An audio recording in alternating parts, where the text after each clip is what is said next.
Serial वसुधा के आने वाले ट्रैक में अब एक बेहद रोमांचक और दिलचस्प मोड़ आने वाला है। कहानी की शुरुआत इस तरह होती है कि वसुधा, जो हमेशा अपनी मासी और परिवार के लिए समर्पित रही है, अब चंद्रिका का साथ देने का फैसला करती है। चंद्रिका, जो पहले हमेशा अपने परिवार की भलाई के लिए सोचती रही हैं, अब एक बहुत बड़े और चुनौतीपूर्ण चैलेंज का सामना करने जा रही हैं। यह केवल एक सामान्य चुनौती नहीं है, बल्कि इसमें भावनाओं, संघर्ष और आत्मबल का मिश्रण है। दूसरी तरफ प्रभात की स्थिति लगातार चिंताजनक बनी हुई है। उसके ऑपरेशन की प्रक्रिया शुरू हो चुकी है, लेकिन उसकी हालत सुधरने का नाम नहीं ले रही। पूरे परिवार में चिंता का माहौल है और हर कोई प्रभात की सेहत को लेकर बेचैन है।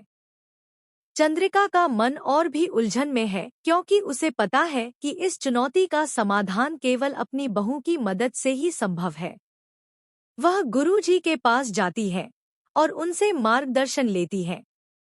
गुरुजी बताते हैं कि इस मुश्किल समय में उन्हें एक कठिन तपस्या करनी होगी, जिसमें बहू का साथ होना बेहद आवश्यक है। यह तपस्या इतनी कठिन है कि इसमें भावनाओं, धैर्य और आत्मबल की परीक्षा होगी। प्रसाद बनाने की यह प्रक्रिया केवल एक बाहरी कार्य नहीं है, बल्कि इसमें परिवार की एकता और आत्मीयता की भी कसौटी है। अब कहानी और दिलचस्प हो जाती है, क्योंकि चंद्रिका की इकलौती बहू दिव्या, जिसे वह हमेशा अपनी मददगार और प्रिय मानती रही है, इस चुनौती को स्वीकार करने से मना कर देती है। दिव्या सोचती है कि इस कार्य में उसका हस्तक्षेप जरूरी नहीं है और वह चंद्रिका की मदद करने से इनकार कर देती है। वह चाहती है कि इस पूरी प्रक्रिया में वसुधा ही चंद्रिका का साथ दे, ताकि चंद्रिका का कार्य सफल हो और परिवार का भला हो। आने वाले ट्रैक में चंद्रिका मजबूर हो जाएंगी, क्योंकि वह जानती है कि प्रभात की जान इस तपस्या और प्रयासों पर निर्भर है। इसी मजबूरी के कारण वह अंततः वसुधा के मदद करने के प्रस्ताव को स्वीकार कर लेती है। वसुधा और चंद्रिका मिलकर इस चैलेंज और कठिन तपस्या को पूरा करने का संकल्प करती हैं। यह तपस्या न केवल कठिन है, बल्कि इसमें भावनाओं का भारी संघर्ष भी शामिल है। इस बीच देव भी अपनी मासी का पूरा साथ देता है। वह हर पल और हर कदम पर उनके साथ रहेगा, उन्हें सहारा देगा, मदद करेगा और यह सुनिश्चित करेगा कि चंद्रिका को किसी भी तरह का दुख या परेशानी न झेलनी पड़े।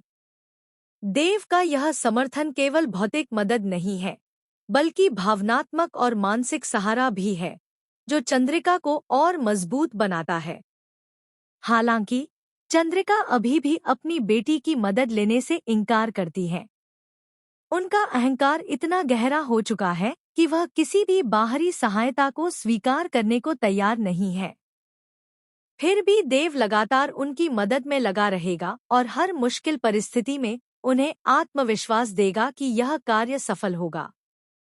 आने वाले ट्रैक में वसुधा अपनी मेहनत, लगन और समर्पण से इतना बेहतरीन भोग बनाएंगी कि पूरी तपस्या सफलतापूर्वक पूरी हो जाएगी। वसुधा और देव की मदद से चंद्रिका बहुत खुश होंगी, क्योंकि इसके कारण प्रभात की जान बच जाएगी और उसका ऑपरेशन सफल हो जाएगा।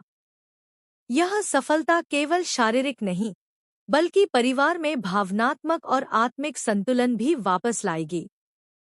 फिलहाल प्रभात की केवल एक शर्त है। वह चाहता है कि चंद्रिका वसुधा और देव को स्वीकार करें और उन्हें घर वापस लाएं। यह पल बहुत जल्द आने वाला है, क्योंकि अब चंद्रिका के पास कोई और रास्ता नहीं है।